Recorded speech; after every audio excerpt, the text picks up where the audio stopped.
Hello guys, welcome to Top Anime Sensei. This video is the continuation video after the Dungeons Elite 10.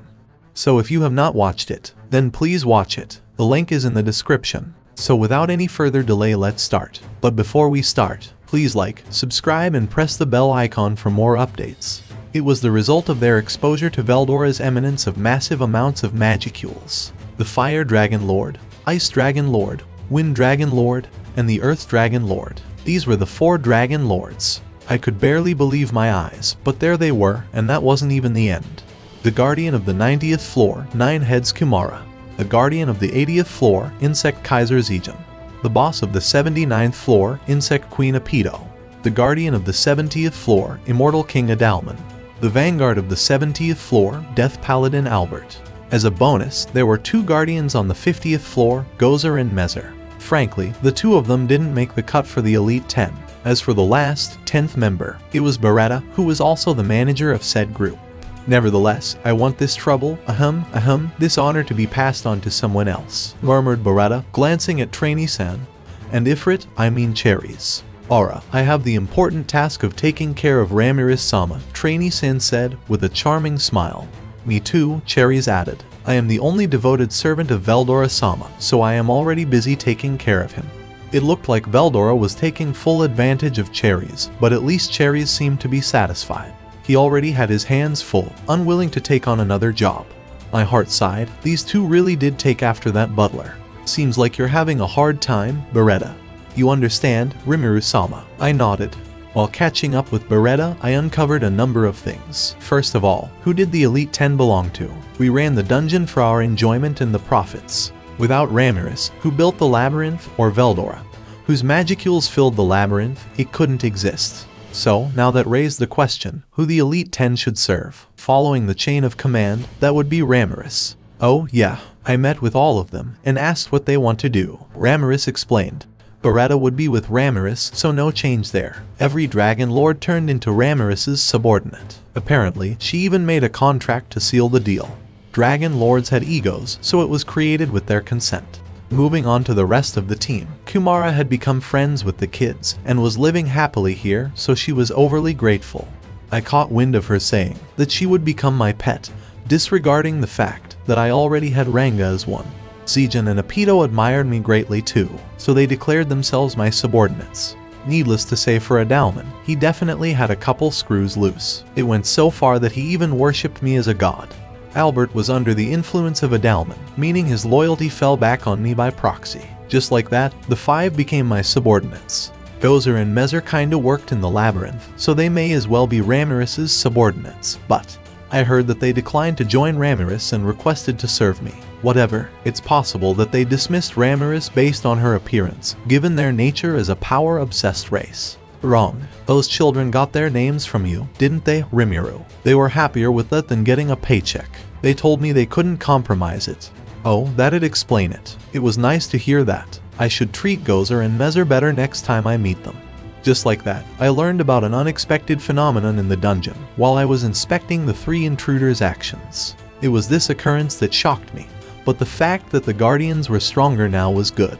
But it would be a bit of a problem if they evolved way more than we thought. It might be a coward's bad habit. Be that as it may, with the existence of the Dungeons Elite 10, no one needed to worry about the Imperial Army intruding and attacking us. However, I ordered them to hold back for the normal challengers. Otherwise, it would be impossible for these ordinary people to traverse the labyrinth. The unfortunate thing was that they'd have to take on a labyrinth containing a number of Demon Lord class monsters. The only floor that I wanted to be seriously guarded was the 100th floor, and I'd leave that to Veldora. As for the other levels, at least up to around the 80th floor, I hoped for the challengers to take their best shot and attack them. We made the dungeon with a lot of care, so I wanted them to see how cool it was, but all that would have to wait for peaceful times. After going through the labyrinth to make sure it was in good condition, I visited each of the Guardians. Actually, I wanted to see just how they evolved with my own eyes. Their growth was staggering. With the power they currently had in the labyrinth, I couldn't imagine them losing to the Empire. After a few days, I went to try out the observation magic I had finally finished after a bit of work. The place was the Strategic Military Control Battle Command Center, commonly known as the Control Room. The name had that tactical oomph to it. Thus, that's what I settled on with Veldora and Ramirez. After I took a step back and thought about it though, I guess it was kinda long. In hindsight, I probably picked the wrong crowd to brainstorm with, since Benimaru and the others simply called it the control room. Few people knew its original name. It was newly built next to Veldora's private room on the 100th floor of the labyrinth, and could be accessed through the usual war room. If the city above ground was isolated within the labyrinth, this would serve as the main headquarters. We were absolutely prepared for war, and if the invasion never came and all of this was for nothing, I'd still count it as a win, right? The results of the observation magic turned out extremely well. The same big screens that we used during the tournament were set up to show situations from various locations. Several places in the Great Jura Forest, along the trade routes of the Dwarven Kingdom, as well as a lot of other critical places could be surveilled at any time. Everything from the sea route bordering the Kingdom of Farminas to the peak of the Kanat Mountains, all of it was projected in full detail. The principle behind it was simple.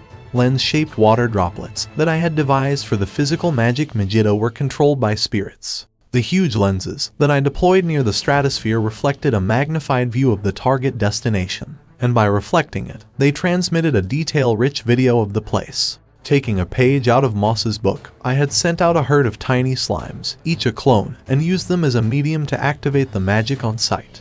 Because of that, they were all connected to my main body through spatial domination, allowing for an instant data link, which meant that I could enjoy zero latency streaming.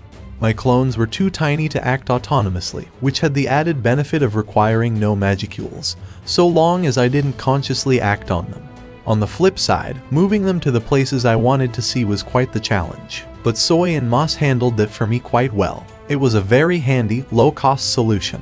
I named this physical magic Argus, the Eye of God.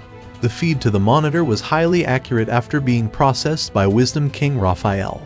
A close-up view of whatever distant area could be enjoyed from the warmth of the control room.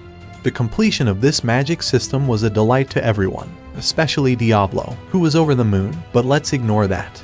Next, the surveillance system actually had another benefit that we only found after it was finished. Now people could activate Megiddo in the place shown on screen, while they were in the control room. I tinkered around with it for a bit, and was stunned. I fired a beam at Gobda's feet, while he was training in a clearing, but I didn't expect it to work so well. I'll never forget the look on Gobda's face as he jumped in shock. Idiot, it's because you're not paying attention. I may have told him off, but I didn't think it was his fault. Megiddo's performance had also improved. Originally, Great Sage had optimized this magic, but the current Raphael-san didn't seem to be satisfied. Following much more careful refinements, I had developed a system that used a number of lenses floating in the sky at all times, like satellites. By linking it with Argus, Megiddo could even be fired at night. Although it wasn't as powerful, I succeeded in converging the light by reflecting beams of light from one satellite lens to another. To be clear, I really did get maybe a bit carried away here, but the results spoke for themselves, so it was time well spent in my book. Powerful spirits were really the ones creating these lenses, so I just supplied them with magicules. Raphael-san was the one who did all the complicated calculations, so that made it easy to operate. During the daytime it operated at full power, of course, since that overhead became unnecessary. With more light and heat blasting through it, it was one heck of a heat ray cannon.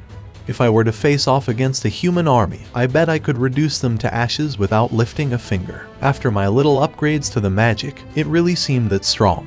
Satisfied with the outcome of my experiment, I returned to my office. Not a moment too soon, Shuna came by to let me know that we had guests. By that, I could see that there were quite a few guests.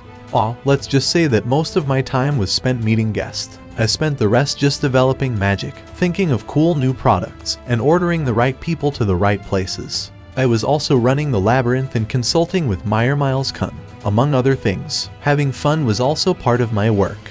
With that being said, treating my guests well was very important, so I took it seriously. Shinji and the other two were waiting nervously in the guest room, which Shuna escorted me to. They were granted asylum in our country, and so we asked them for as much information as they could share with us over the last few days. Of course, this wasn't an interrogation, but a voluntary thing. We had interviewed them peacefully in separate rooms. They were allowed to do whatever they wanted to in their free time, so they could think about their decision regarding their futures. Today, they came to report that. And that's it. Thank you so much for watching. And if you guys have not watched my other videos, then please watch them. The links are in the description. And don't forget to like, subscribe and press the bell icon so you don't miss the updates.